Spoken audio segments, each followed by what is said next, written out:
I have a message that says meeting is now streaming live on Facebook. It's perfect. All right. Let's see. We are all right. Now we are live. So, um, thank you for it's a little technical difficulty starting 2024 off. Welcome Tom Hand of Americana Corner. I'll restart our one message of no football chats because we are very grateful to have Tom here while his Green Bay Packers are playing a game. The best I could do was wear a Maryland yellow shirt, so little solidarity to the Cheeseheads up there in Wisconsin. So Yeah, thank thank you, you for Tom, that. for joining us. Yeah, my pleasure. And, Pleasure to be here. and we're here talking today with Tom's new book, American Triumph, which is available on Amazon off his website, Americana Corner. Looking forward to delve into it. Luckily, with a connection, I got an early copy, so I was able to read through and all that. So, Tom, just actually, let's start off with the 50,000 foot view. And what is Americana Corner? Yeah, thanks, Phil, and thanks for having me here. It's really a pleasure to see you again. Americana Corner is kind of my retirement gig. I sold my cheese business 2019 and started writing American history. Honestly, just kind of kill some time, but it really has grown into just a really wonderful thing that I enjoy doing every week. We currently put out a 800 to 900 word story every Tuesday and a corresponding 2.5 minute video every Friday. And I really, honestly, all kidding aside, I wanted to remind my fellow Americans about the incredible history of our country and honestly, how truly inspirational the founding was. I want to make sure, I think we're losing sight of that just a bit and wanted to help remind people about it. So that's Americana Corner. And then we thought we could do even more. And so I came up with this Preserving America grant program where we give out grant money to other early American history organizations so they can tell their part of the great American story. And it's been a real blessing. To date, we've given away about 200 grants, totaling over $1.5 million to organizations in 37 different states. And this year, in about 6 weeks, I guess, we're going to announce our next batch of grant recipients, and we're excited to play Santa Claus again. There you go. And people thought Santa Claus just comes in December, but it comes George in the spring Washington as well. Santa Claus. It's always George Washington's there. birthday. There you go. And if we'll drop it in the chat at the end. If the website, if you come to Emerging Revolutionary War, we also cross share some of Tom's great posts. But every Tuesday and Friday there on Americana Corner, we'll make sure that everyone has the URL at the end.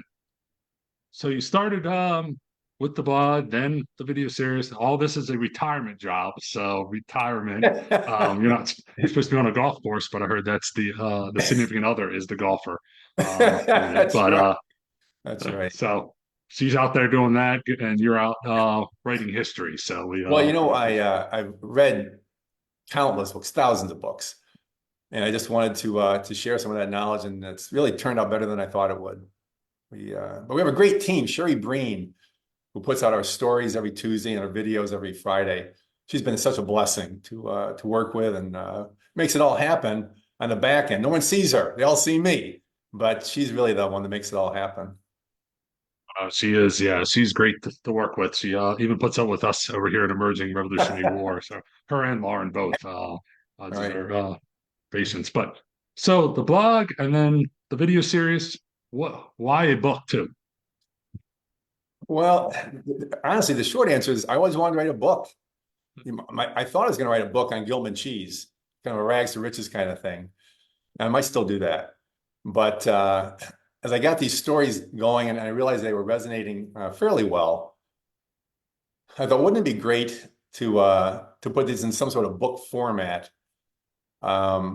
And not just your average book, black and white pictures, that kind of thing, but something that was written for the everyday American, something that was written in their language, not written for the scholars and the academicians, nothing against them. But I wanted to put a book that the average guy, the average American who wanted to learn a little bit about their nation's history could read and understand the basics, not do the deep dive that so many great authors do. It wasn't what this book was about. It was about writing it for the waitress, the road construction guy, the factory worker who wants to know a little bit about American history, but doesn't want to know 500 words or 500 pages worth on Alexander Hamilton. I mean, some people do, most Americans don't. And so I wrote it that way. And then I wanted to make it entertaining. And honestly, most of us like looking at pictures. And so there's 130 beautiful full color images in the book, a dozen maps that we had made up in Wisconsin for us. Found a great company up there called Mapping Specialists. And so it's filled with pictures and maps and it's just it was written with the, as I said, the everyday American in mind. And I'm really glad I did that. And just a short plug, book number 2 is just finished up and we're going to put it out this fall, good Lord willing. And so you heard it here first, exclusive here on You heard it here first. Don't tell anybody. Our secret. Yeah. But for those who don't know, what is it like publishing a book? I mean, is it just, oh, I write it, send it off, good to go? Give us a little bit of how should I make the pun, the cheese is made? Or is that? Well, it's interesting. The writing is obviously the important part, but it's not the only important part. As you know, you're an author. You have several books out there, way ahead of me. There's the formatting of it, and there's the cover design and the editing. And it's interesting, Phil. We had shared the book manuscript with several publishing houses, and we got a lot of interest from 2 or 3 of them. But they wanted to edit my work, and I said, "No one's editing my work. I mean, come on." And so we didn't want to do that. And then they wanted to price it too high. They wanted to price this book at like 60 or 70 bucks. And the average guy can't buy that.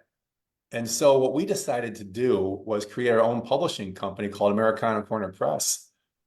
And we have, Sherry's team does the layout and the formatting, that sort of thing. And so for me, all I do is write the checks for her hard work. And so I don't have to do an awful lot.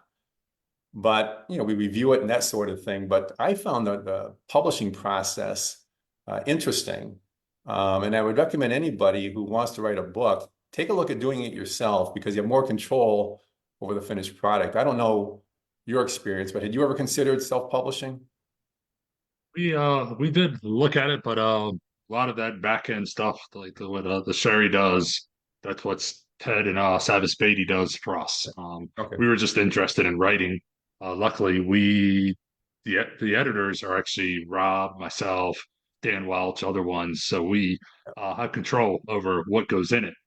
They just kind of put it all together. So we're very lucky in that way. Otherwise, I'm not sure if we could get it done on our own end in that way. Yeah, I have several of your books, by the way. They're outstanding. I like how they have some travel tips in them even. That's a big help. That was our goal, is just like with your book here, is to get it into people's hands that they could actually get there, see the sites, understand why this is important, and not, of course, price it out. Like don't want to poke at academic books, but they tend to be $40, $50 a copy. And then, yeah. as someone once told me, you look at a book with footnotes, 90% of people will just close it back up and say, "Nope, I'm not footnotes. We did that in school. I don't want that." So that's why. I have a question for you, Phil. Now, I've read several of your books. They're very well done. What's your grand strategic vision for your writing? Do you have what you want to try to accomplish when it's all said and done? So I remember it actually comes from my late father, who unfortunately passed away a few months ago, but he always said that the nothing beats putting your 2 feet on the ground. and understanding why this place is significant. And so I always went in saying, I want to turn that field you see on the side of I-95 back into hollowed ground, get somebody out of the car, past the brown sign or whatever, and out there. Um, that, and then we always like to study the George Washingtons, the Ben Franklins, the Yep. Ulysses Grants or whatnot, but there took thousands of unnamed, especially in the American Revolution, women and men that had to believe in a cause.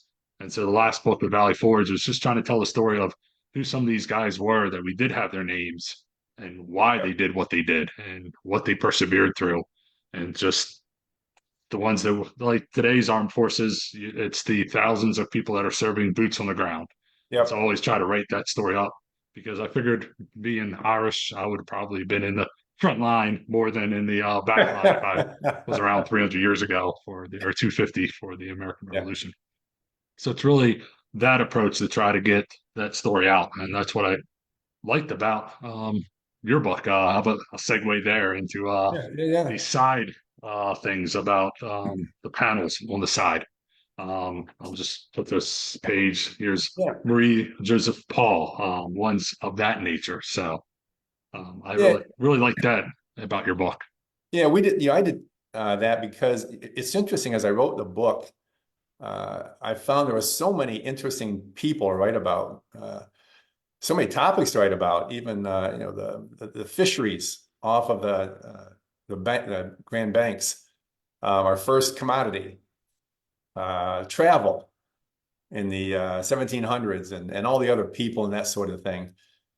And I thought the way to do that is to have a little 90, 100-word snippet off to the side at the end of each chapter. As you can tell from the book, I'm a very structured guy. Every book, every chapter is exactly the same. Starts with a picture, narrative, closing, and you get that little thing at the end. And it was my way of getting more, another 50, 60 interesting stories in front of Americans, and they can take a look at it and they can dive deeper if they want to. Yeah. No, especially ones I know I just pulled a random page, but there's other ones like Henry Lee or Yeah, Gouverneur yeah. Morris. These people that we associate their names, but they usually just have a line in a bigger book. So Yeah, one of the books that I've thought about writing is on forgotten founders.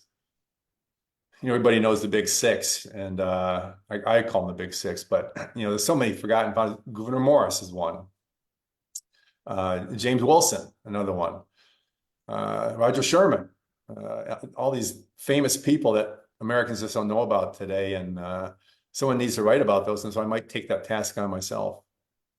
there you go. I know who's the one that's always everyone remembers from the butt of the joke is what Elbridge Jerry or whatever Gary because he's so diminutive.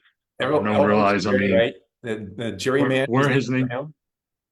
was that? The gerrymander was named for him. Yeah, exactly. Maybe we don't want to maybe let's talk about what he did, but it's interesting because he even lays out in a field on the night of April 19th when the British he's in um one of the taverns with I forget the other two gentlemen now off the top of my head, but he thinks they're being captured. So they run out into the middle of the field to hide from the British as they march through all the way to Lexington Concord. So I didn't know I guess that. he's able to Okay. lay down in one of the burrows in the field or something. So I didn't uh, know that.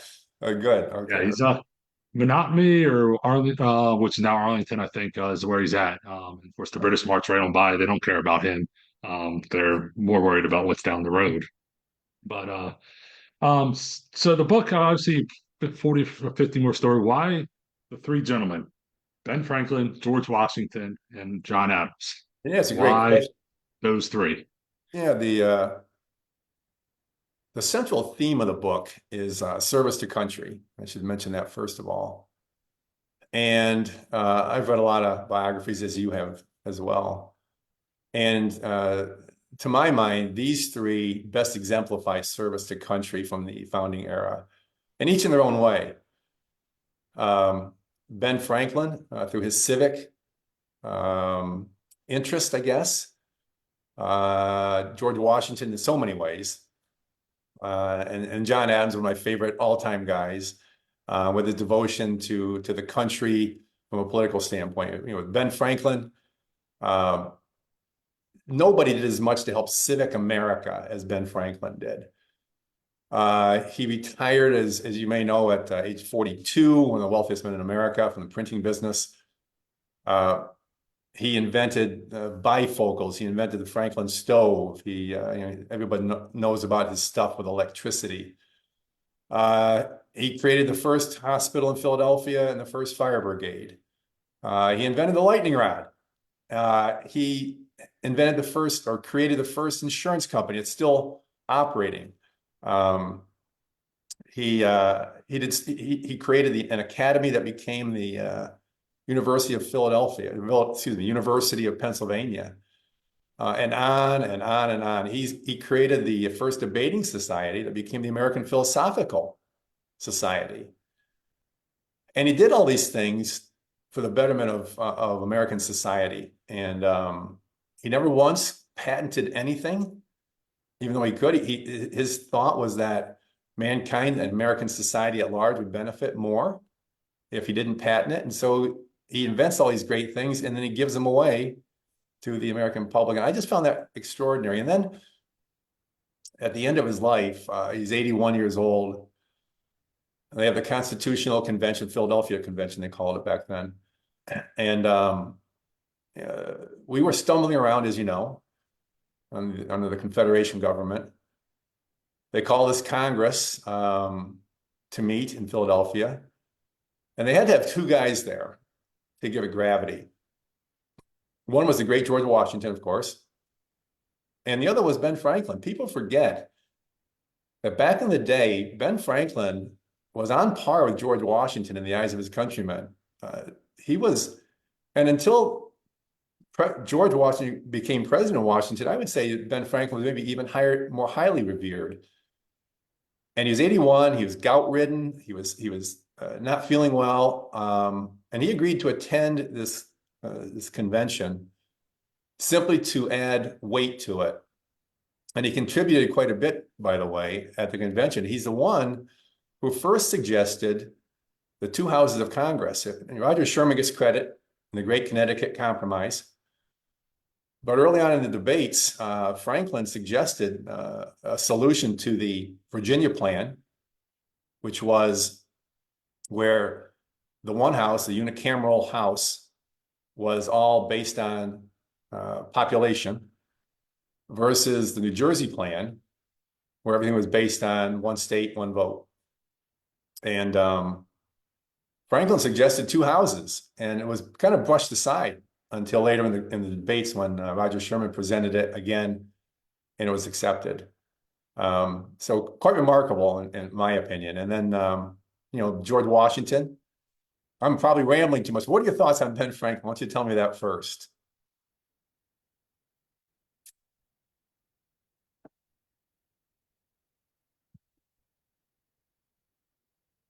I'm seeing that I'm now the host. If I'm the host, I'm going to have to shut this thing down here.